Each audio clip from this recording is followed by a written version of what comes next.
Hello guys, welcome back to Ray Jensen Radio Podcast. Kita sekarang lagi di Kong and Screw Country Club. This is one of the nicest and most successful restaurant di Jakarta. Dan ini ada guest, very special guest sekarang yang udah minta di scheduling dari kapan tahun, mungkin dari episode 5 kali, tapi karena sibuk dan proyeknya banyak banget. Hoax. Jadi Fernando Sindu, dan ini udah banyak banget yang request bro nama lo, dan akhirnya dapet. Nih episode kita ke 61 baru dapet. Udah 61 dari episode 5 ya. Nah ya lu bayangin proyeknya sebanyak apa kan. Jadi kita hari ini seperti biasa akan ngomongin backgroundnya Chef Nando. Dan nanti kita akan ngomongin topik-topik selanjutnya. Kita akan ngomongin gimana sih kerja di big group dibandingkan sama small little group yang sekarang masih contoh kayak grup gua dibanding sama grupnya Nando Union gitu contohnya. Iya. Nggak ada small group, semua independent. Iya, independent group. Oke. Jadi bro langsung aja cerita backgroundnya ke listeners kita. So, jadi 2012 ya kayak gue pulang. Actually, gue sekolah di CIA, Culinary Institute of America. Background gue sebetulnya adalah komputer dulu. Jadi gue dulu di New Zealand. Lu dulu di New Zealand makanya itu All Blacks tuh. All Blacks, sorry gue pakai baju olahraga ini. So gue S1-nya basically computer science. Karena nggak boleh sekolah masak sama orang tua. Setelah confusing orang tua, I think juga banyak udah tahu cerita gue 7 tahun sekolah undergrad, kayak biasanya undergrad itu sekitar 3-4 tahun, gue ngambil 7 tahun karena gue gak suka apa yang gue ambil. Tapi akhirnya bokap gue bilang kalau kamu memang masih mau sekolah masak maka harus kelarkan sekolah kamu, makanya gue kelarin akhirnya. Ini gue gak tahu men, gue anak computer science. So ya gue backgroundnya computer science, jadi lulus dari Massey University di di Palmerston North, New Zealand, and then abis itu gue sekolah masak. Oke. Langsung CIA apa ada lagi? Langsung CIA? Langsung ke CIA. Oke. Jadi, tapi gue sempat kerja sih. Jadi setahun dulu. Jamnya bisa ngomong. Gue bisa ngomong, parah. Gawat juga. Jadi sebelum gua sekolah masak, gua basically ntar gue mati dulu ya. Iya, silakan. Gue kira gue udah silent nih. So, dia kerja di computer science, which is itu very common guys. Kalau misalnya lain kali, apalagi kalau yang udah punya anak, kalau mau jadi chef langsung aja. Daripada nggak kepake nanti gelar computer science-nya atau bisnisnya atau apanya. Iya, oke lanjut bro, lanjut. Biasa. So, jadi gue sempat kerja dulu, actually kerja di Jakarta waktu itu, bantuin kakak gue. Starting a company called Seven Friday, Red Army Watches basically. Jadi itu toko jam. Selagi gue nunggu mau sekolah masak. Terus akhirnya tahun 2007 gue diterima di CIA. Gue kaget juga, gue nggak tahu kenapa bisa diterima. Artinya juga udah banyak orang yang tahu cerita ini bahwa untuk masuk ke Culinary Institute of America itu cukup susah pada waktu itu. So I don't know, but ya waktu gue diterima gue kaget, tapi gue pergi. Gue decided, gue bilang sama kakak gue, sorry gue harus cabut, gue harus tinggalin nih pekerjaan yang gue bangun sama lo. So I went, and then I didn't come home after dari 2007 sampai 2012 gue baru balik. 6 tahunan ya gue di US. So sekolah di sana di CIA. And then sempat kerja juga, di. Nah, di mana? Ya. Di mana? So, jadi restoran pertama yang gue kerja itu waktu gue internship itu gue kerja di Brasserie 8.5. Pada waktu itu ada chef, he's one of the hottest chef di New York lagi uprising. Sekarang sih dia udah kayak tenggelam karena kayak emang orangnya sorry to say quote on quote tidak baik lah. Chef ini tidak baik. Tapi pada waktu itu gue kira he will be a good mentor, so I went to internship di Brasserie 8.5. Setelah itu gue masuk ke restoran namanya Oceana. Itu ada 2 seafood restoran yang paling terkenal di New York. Satu Le Bernardin, everybody knows. Le Bernardin. And then Oceana was 1 Michelin. Gue nggak masuk ke Le Bernardin karena gue nggak mau masuk ke sana. And then satu station ada 7 orang. Gue merasa kayak gue kayaknya nggak akan belajar banyak nih. Makanya gue masuk ke Oceana pada waktu itu masih kayak 1 Michelin. Tapi satu station cuma 2-3 orang. Jadi gue kayaknya bisa. Tapi kayak mana fine dining gitu segala macam. It's the same concept, cuman kalau Le Bernardin ya mungkin lebih ekstrim aja. Ini nggak terlalu ekstrim. Tapi still cutting their own fish, getting their own fish segala macam. So pada waktu itu it was one of the best seafood lah. So gue masuk ke sana. And then 1 year di sana gue ternyata kayak gue bilang sama diri gue, I don't think Michelin star restaurant is in me. Iya, at the moment, iya. ya.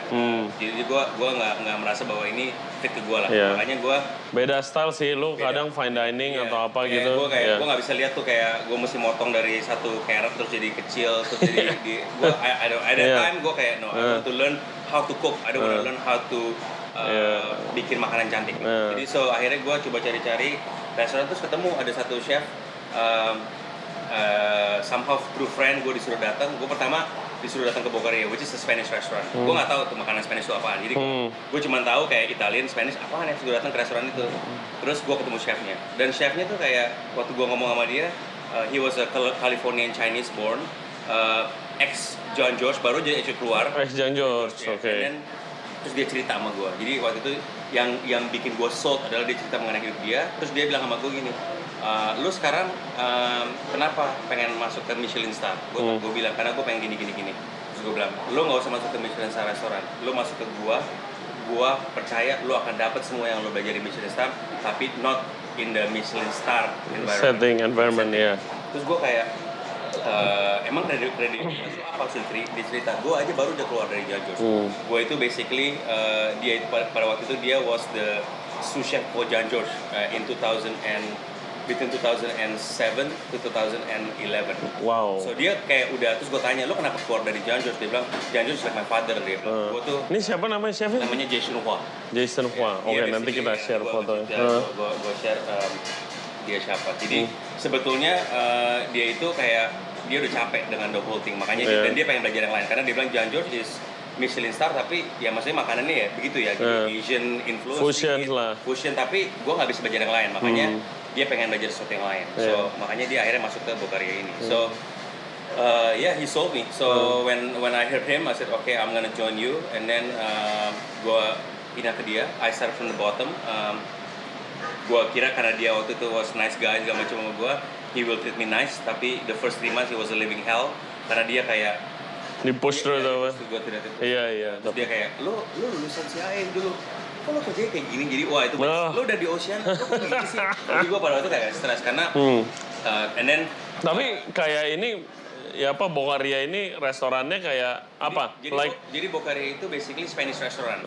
Pada waktu itu gue masuk, sekarang berbeda. Sekarang Bocaria itu udah punya outlet 15. Wow. It's a very successful Spanish restaurant. Lu Google di apa namanya? Tapi berarti bukan fine dining dong. Kalau bisa cabang 15 gitu kayak lu udah enggak relax ya. Jadi waktu pertama kali gue masuk, chefnya yang punya namanya Seamus Mullen. Dia juga kalau lu lihat Iron Chef Amerika ada dia deh pokoknya. Jadi dia itu padahal itu chefnya di sana waktu gue masuk. Terus udah gitu Jason masuk kan. Jadi dia kayak Michelle. Jadi makanannya mereka itu walaupun Spanish, tapi yang membuat gue interested adalah dia tuh punya namanya market list. Jadi market list itu ada sekitar 12 item per hari dan itu setiap 5 hari sekali ganti sama dia. Dan dia tuh basically kita harus belanja ke Union Square, cari ingredients, and create. Dan every day is different. Iya. So, oh that's nice. That's nice. Why, makanya itu yang membuat gue atraksi ke sana kan. Kenapa sih gue nggak mau Michelin? Dan gue juga kayak ini apa sih Spanish restaurant? Jadi waktu gue kerja sama Jason, terus dia bantu gue segala macam. Actually he's my mentor. So until today I still keep contact. I owe a lot of my credit to him lah. Jadi dia hampir yang ngajarin gue semua. Oke. Tapi tricks and how to manage, how to survive the kitchen tuh dia ngajarin gue. Padahal span-nya nggak lama. Waktu itu cuma 1,5 tahun gue di Bocaria. Kenapa? Karena setelah Jason 1,5 tahun, gue masih ingat banget tuh. Itu 2011 dia ngomong sama gue, I need to talk to you something very important. Oke, dia bawa gue akan keluar gitu. Tapi gue mau bawa orang-orang yang menurut gue pentolan. Waktu itu posisi gue udah jadi sous chef di. Oh, sous chef ya. Gue akan ambil lo, gue akan jadi sous chef di restoran baru gue. Oke, kalau lo Google restoran baru namanya The Dutch. The Dutch, New York. Itu yang punya Andrew Carmelini, yang punya La Conda Verde segala macam. Itu juga sekarang jadi giant. Jadi dia masuk ke grup waktu itu yang grup pertama itu restoran ada The Dutch. Sekarang grup itu udah punya restoran 12 termasuk Lafayette, The Dutch, La Conda Verde itu very successful group. Nah itu gue tadi mau masuk ke sana. Cuman permasalahannya pada waktu gue mau masuk ke sana, gue itu karena grup dia baru, dia nggak bisa ngasih gue visa. Jadi dia bilang, gue nggak tahu nih gimana caranya, gue nggak akan bisa sponsor lu karena kalau lu punya I-20 abis, gue nggak bisa apa-apa gitu. Jadi akhirnya Jason bilang sama gue, kalau nggak gini deh, lu stay di Bocaria dulu, lu perpanjang H20 lo, kalau lu perpanjang lu pindah ke gua. Bilang oke, I'll do that. Terus dia bilang kapan lu kelarnya? Gua bilang 2012 gua habis gua punya H20, dan gua akan perpanjang kan. Ya udah, dia bilang ya udah lu gua jalan dulu. Tapi waktu awal-awal The Dutch mulai itu gua ikut tuh, jadi ikut kayak lihat menunya dia apa sih, karena gua harus tahu kan in the next 6 Iya. Jadi lu bantu setup juga nih gitu? Iya, nggak setup, cuma kayak bantu 2 kali. Gue dateng, terus gue ketemu juga sama owner-ownernya, dibilang Nando mungkin akan jual live action. Udah, tapi gue masih kerja Bokarna. Nah, Bokarnya pada waktu transisi. Jadi waktu si Jason keluar, kenapa Jason keluar? Karena Chef Seamus ini dispute sama partner dia. Jadi Seamus itu dispute lah, jadi chef gue, eksekutif chef gue. Terus akhirnya dia keluar, makanya dia dibeli lah, terus masuklah chef baru ini namanya Mark. Which is now I'm also close with him, karena gue yang ngebantu dia waktu dia masuk. Dia nanya kan, ini Bokaria lama, iya gimana nih? Gue tuh pada waktu yang di tengah-tengah yang ngebantu dia lah untuk basically jadi transisi itu kan. Ya zaman itu sih cukup menyenangkan buat gue, karena gue kayak ngelihat gue kayak kerja sama 3 chef berbeda. In the span of 1 year itu gue lihat semua, dan Mark is to be honest, not as talented as the other 2 chef, tapi buat gue dia itu pemikirannya jauh, karena dia tahu bahwa Bokaria ini harus dibikin restoran yang menjadi besar, sehingga it's gotta be a cash cow lah. Iya visinya beda. Tapi kayak Michelin, lebih kayak apa namanya sustainable restoran yang has to be make money. Gitu. Jadi, di situ gue belajar, kayak gue bilang, oh ternyata restoran itu nggak harus yang kayak ideologi, tapi bisa juga tengah-tengah, tapi still make money. Which is itu the best. Itu the best lah. Maksudnya lu kalau ideal ya tergantung chefnya. Kalau emang yang kayak tergantung lo maunya apa lah. Kalau itu kayak itu nggak bisa dibilang bahwa it's the best or not the best, karena it's really what you wanna be. Jadi waktu itu gue lihat tuh, dan satu sisi kayak gue ideologi banget. Dan satu sisi Mark kayak kita akan mempartner juga pada waktu yang punyanya juga, dia bilang kita akan membuat tempat ini jadi chain. Makanya part of the reason kenapa si Jason keluar, dia bilang gue nggak bisa, karena gue chef, gue nggak bisa ngelihat restoran ini menjadi chain, dan gue harus kerja di sini. Walaupun dia bilang I will make a lot of money, I cannot do that. Karena waktu itu dia udah ngomong sama gue, lu tahu nggak gue di offer berapa nih yang masih partner? Terus gue bilang kaget, gila gede banget tuh uangnya pada waktu itu ya. Gue bilang gede banget uangnya. Dia bilang, tapi gue kasih tau sesuatu sama lo, nothing, whenever I do this, it's nothing about just money. It has to be something else. Makanya dia keluar, dia bikin The Dutch.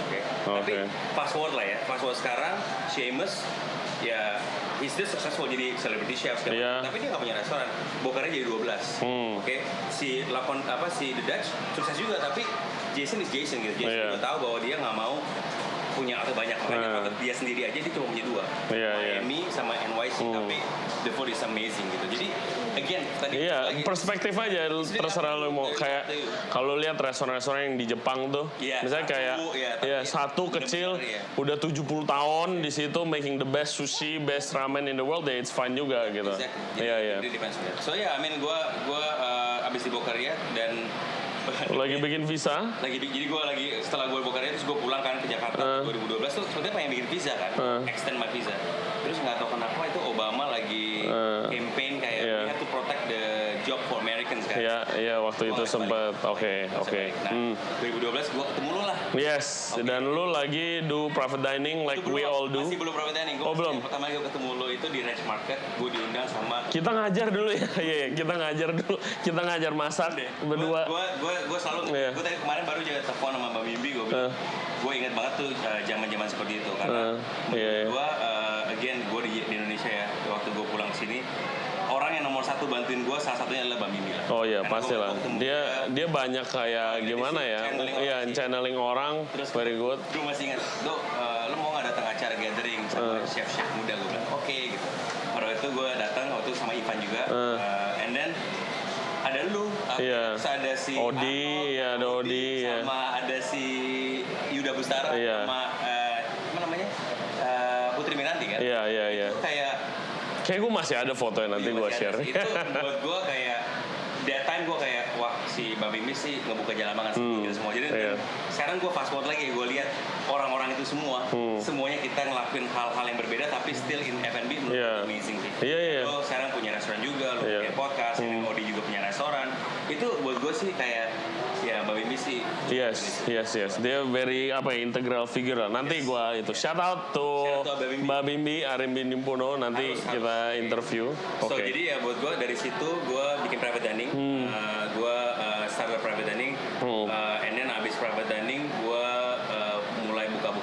kecil lah. Iya. Itu Umabo was my first restaurant. Dulu memang gue partneran sama Ivan, chef. Iya. Tapi kita sekarang udah go to separate way. But at the beginning it was that project. Iya. And then juga beberapa. Umabo itu kayak yang apa kayak rice bowl gitu bukan sih? Yang rice bowl and burger. Iya, yes. Itu project pertama kita lah untuk kayak standing restoran karena prior to that kita juga udah buka beberapa konsultan. Ya biasalah guys, kalau misalnya chef baru pulang nggak punya restoran, pertama udah pasti private dining, pengen masak nggak punya restoran di mana. Normalnya gitu. Dulu belum bisa tuh kayak kenalan terus gue pop up dong di tempat lu kayak bisa, mau ngapain lu gitu kan. Mesti ambil kredibilitas dulu. Iya, jadi lu private dining, terus habis itu private dining konsultan, terus mulai restoran kecil. Tahu, karena dia juga menjalankan hal yang sama, semuanya juga sama. Oke, terus dari Umabo, terus habis itu lu buka canting itu di Jogja. Ya, kebetulan gue ketemu temen partner lah jadinya sampai hari ini dan apa namanya dia itu yang punya Galleria Mall di Jogja. Dia bilang, "Dok, lo mau nggak sih buka restoran di Jogja?" Gue bilang, gue nggak pernah ke Jogja, men. Gue pernah ke Jogja kayak 10 tahun lalu, udah datang deh gitu. Udah tuh gue terbang ke sana, gue lihat, gue bilang, buset, ini kota apaan ya? Terus gue lihat mallnya mau tua gitu, terus dia bilang, kita mau bikin restoran di atas rooftop ini. Juga sih. Ini konsepnya apa Canting, men? Canting tuh gue juga belum pernah ke Jogja soalnya. So Canting is basically kayak istilah ke brasserie lah. Basically kayak all day dining konsep. Makanannya sebetulnya ya like a gourmet cafe aja. Pada waktu itu emang yang gue lihat kita nggak bisa jual mahal. Price point-nya itu sekarang itu antara 25.000 sampai 100.000 itu price point kita. Gitu. Dan ada mungkin steak yang sampai 130, 140 tapi nggak banyak. Karena emang marketnya di sana nggak mau spend that much. Bener. Ya itu juga belajar banyak banget. Gue tahun lalu kan gue setup restoran di Malang, namanya Jardin. Itu kayak waktu gue actually kesana, terus habis itu kayak setup masak. Itu kayak ya pertama kita menu restoran gede banget, hampir 300 seating, iya kan. Terus habis itu, which is itu hampir unheard of lah kalau restoran doang nggak ada bar di Jakarta, lu 300 seating, tapi menunya lifestyle gitu. Terus habis itu paling mahal tuh salmon, harganya 95.000, 95.000, gila. How do we make the money? Iya, terus habis itu gua waktu hari pertama kan gue servis, terus pasta, terus habis itu pastanya gue bilang nih jangan pakai brand yang murah banget lah, gue bilang gitu, pakai Barilla gitu kan. Terus habis itu gue udah masak, terus gue dipanggil sama kayak temennya main investor lah, temennya nyokapnya, terus katanya kayak, kamu salah, pasta tuh harusnya lembek, mana bisa keras begini, musuhnya tuh begitu diangkat tuh patah gitu. Oh begitu tante, kayak gitu ya. Itu di situ gue belajar banyak. Ya itulah, itu marketing Jogja sih. Makanya pada waktu gue buka Canting itu juga humbling juga ya. Belajar lah. Jadi kayak kita juga bikin makanan itu kita harus adapt. Iya, harus adapt to the market lah. Itu pada waktu itu gue masih agak sedikit ideologis sih. Karena gue balik dari New York, gue masih pemikirannya sorry to say agak bule banget. Jadi benar-benar New York banget. Terus udah gitu kayak ada hal-hal gue bilang kayak ya udah kalau lo nggak mau ya gue bodo amat gitu. Iya benar. Itu gue di Jogja tuh gue belajar kayak lo harus lo mesti dan actually one of the benih kenapa gue akhirnya sekarang lari ke makan Indonesia itu dari Jogja. Karena di Jogja itu gue jajanannya gila-gilaan kan. Ada oseng mercon lah, ada ayam goreng apa namanya di Malioboro gitu yang membuat gue kayak balik lagi suka jajan. Karena gue dulu waktu masih kecil suka jajan. Terus gue ke luar negeri lama kan. Jadi nggak pernah jajan di jalanan. Terus waktu gue balik ke sini lagi gue agak takut untuk jajan gitu. Makanya Jogja itu yang pertama kali kayak nih lo Dok, lo suka banget Indonesian food dari dulu, tapi lo tuh udah lama hilang dari Jakarta. Sekarang this is what Indonesian food is all about. Itu yang membuat gue kayak cinta balik ke makanan kita. Itu awal in the beginning. So, walaupun gue masih reluctant, gue masih inget banget gue diminta ngomongin sama satu pakar kuliner Indonesia gitu. Kamu nggak mau makan Indonesia? Enggak, gue nggak mau. Gue mau makan bule aja. Gitu. Udah gitu. Jadi again one of the reason kenapa sekarang juga gue involved di makanan Indonesia dan benar-benar nanti gue mungkin pasti cerita what is I'm doing for Indonesian food ke depan. Itu ya one of the reason ya itu karena gue buka restoran di Jogja sih. Nice.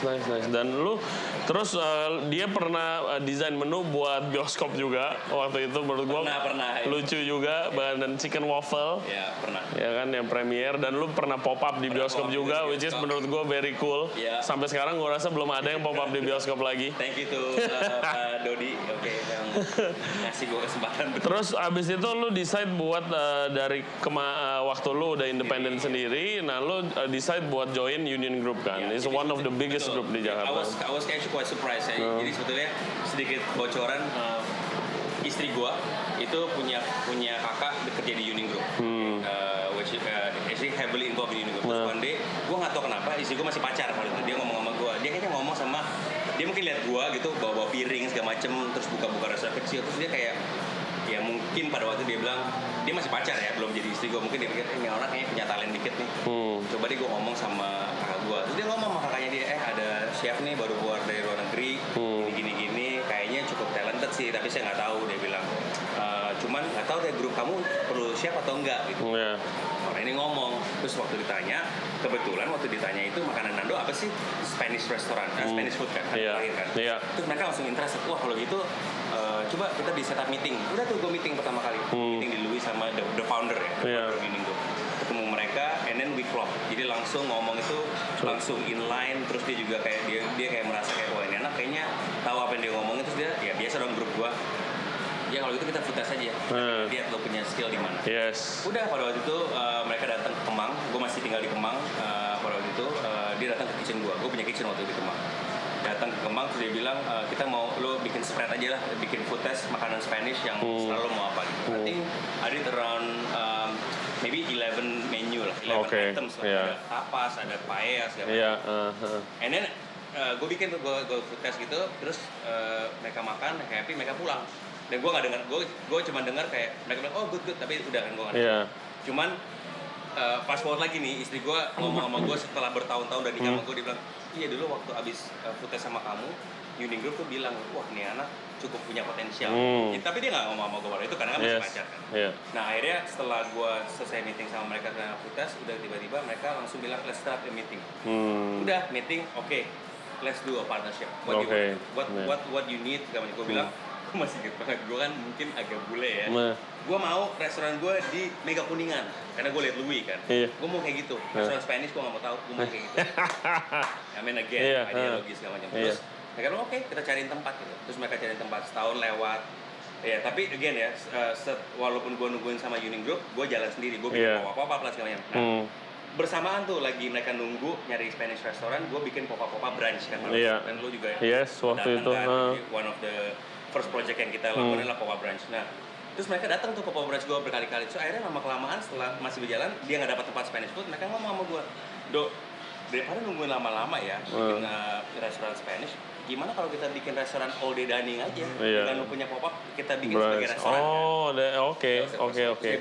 Terus gue bilang, memang ada sih restoran kayak gini. Gue masih ingat, memang ada sih restoran kayak gini di Singapura, namanya Wild Honey, mirip-mirip. Terus dia bilang, oke, kita semua berangkat ke sana. Udah kita berangkat ke sana, kita makan sama-sama, kita lihat. Terus dia bilang, lu bisa kira-kira bikin kayak gini? Gue bilang, ya ini pokok kita lain, tapi bisa di extend aja. Oke, let's do this. Gimana menurut lo? Dia bilang kalau lebih cepat ya oke. Jadi mereka masih tuh nyari Spanish restoran, terus nyari tempat baru buat yang brunch. Terus waktu itu gue pulang sama mereka segala macam, udah food test, udah lihat food research, and then tiba-tiba GI nawarin tempat. Jadilah Benedict. Jadi Benedict itu basically lahir sebetulnya bukan karena di plan, it was unplanned.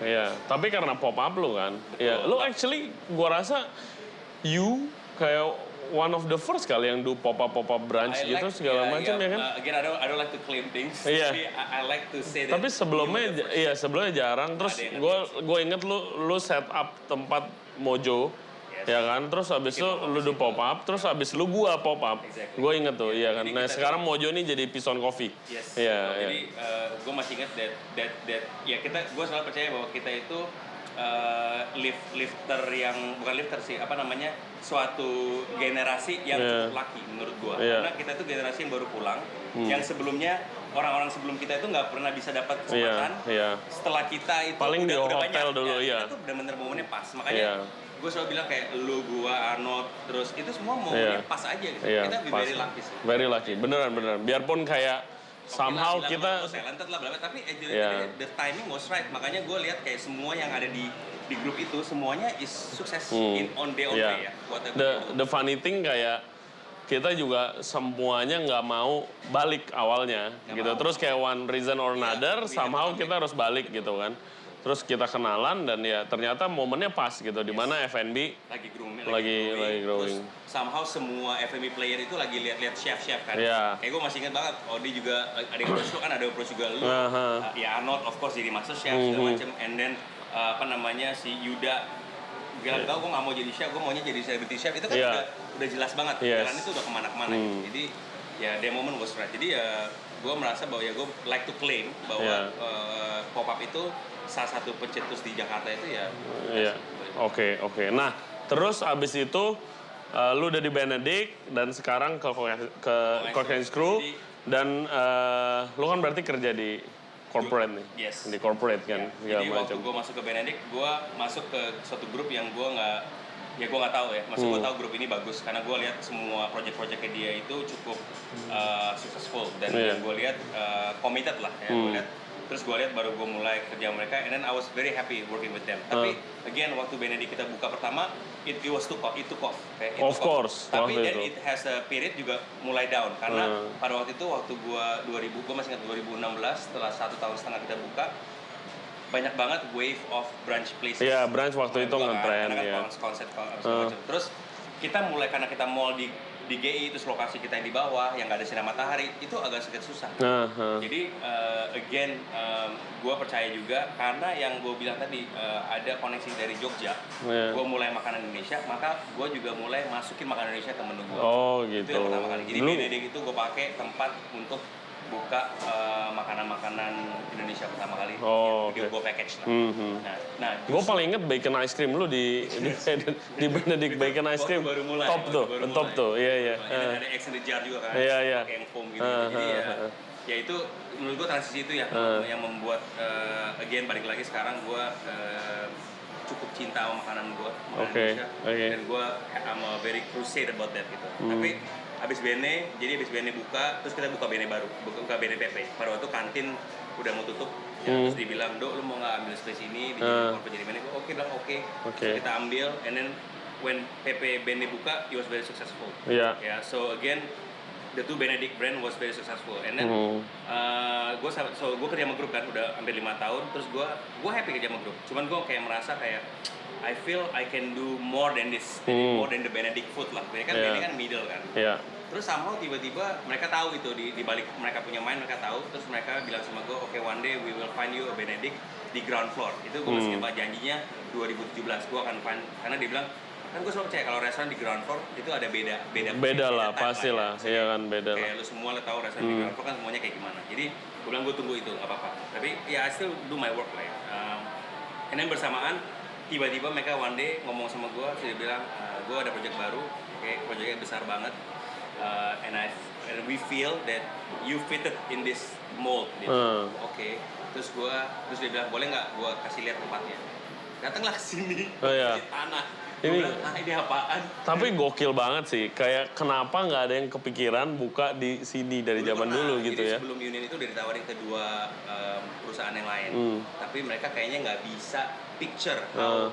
I think one of the things that my group quite good is to picture things dari tanah kosong tuh bisa jadi sesuatu. Itu yang gue proud of the group ya. And congrats juga ini, of course obviously guys, Corkins Country Club ini kayak sekarang udah buka berapa lama? Hampir 2 tahun. Hampir 2 tahun, terus kayak masih jadi one of the most successful restaurant di Jakarta. Mudah-mudahan terus. Iya kan, dan lumayan big achievement, apalagi considering lu nggak ada di mall, gitu kan.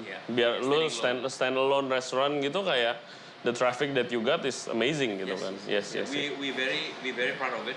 Again waktu gue dikasih kesempatan buat ini pun, gue kaget juga, gue kayak sedikit kayak cukup shock karena gue kayak wah ini udah beda konsep, beda ball game. Karena gue tanya ini berapa besar, 150 packs, gue bilang gila, gue nggak pernah handle restoran 150 packs.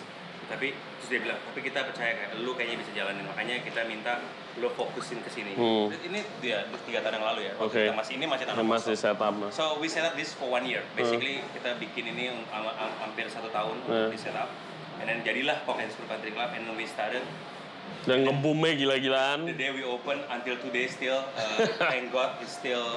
Lu nggak bisa dapat tempat deh awal-awal gila. Gue udah mungkin Men, lu mau buka setahun kali baru gue dateng, Joy. Yes, ya, emang banyak kayak gitu ya. Again, ya, restoran baru, restoran seperti ini pasti banyak komplain juga karena inconsistency. Semua lah, itu pasti semua lah begitulah.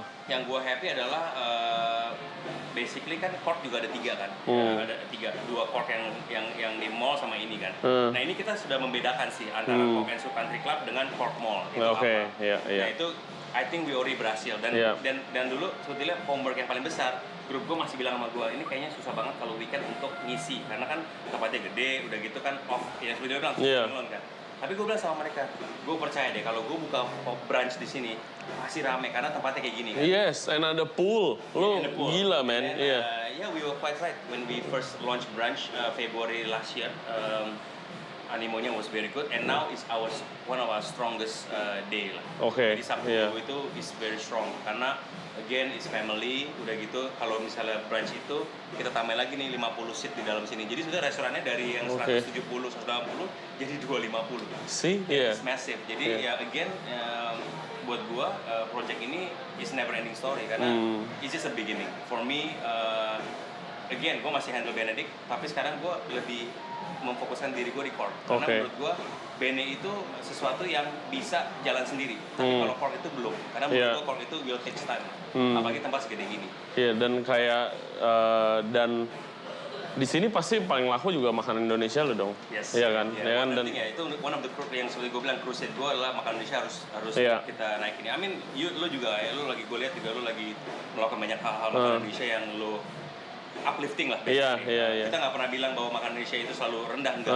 Jadi mungkin lebih repackage. Lu repackage, presentasinya segala macam. Presentasi terus thinking of it kayak misalnya makanan-makanan kita kayak cumi Pekalongan bentuknya seperti apa kita rubah, and then kita kasih different texture and different flavor untuk bisa mengenhance bahwa kita nggak klaim bahwa makanan kita otentik. Gue nggak pernah mengklaim bahwa makanan Indonesia gue otentik. Tapi gue tahu gue harus belajar dasar dulu. Gue tahu cumi Pekalongan itu bumbu dasarnya apa dan dari bumbu dasar itu baru gue mainin ke atas. Dan gue selalu bilang bahwa this is my representation of cumi Pekalongan. I'm never say that this is an authentic cumi Pekalongan. Proses lu gimana? Lu milih makanan A apa lu travel atau lu? Sekarang tuh nomor 1 gue nggak mau coba taruh makanan-makanan yang terlalu common. Jadi pasti ada yang common lah maksudnya. You know you will have your nasi goreng dan segala macam kan. Ayam betutu udah mulai jadi common gitu. Jadi gue coba cari makanan yang sedikit berbeda gitu. Kayak waktu gue lihat di seluruh restoran yang lifestyle, gue belum pernah lihat tuh ada cumi Pekalongan. Gue masih ingat. Gue coba lihat kan. Udah gitu soto Betawinya biasanya soto berbentuk soto doang. Tapi gue waktu gue bikin makanan 2 itu gue pikir cumi Pekalongan let's break down karena gue juga background Spanish. Jadi gue tahu ada makanan namanya sepia au tinta, which is basically kayak cumi Pekalongan, cuman base-nya adalah sofrito. Kalau gua base-nya makanan bumbu dapur kita.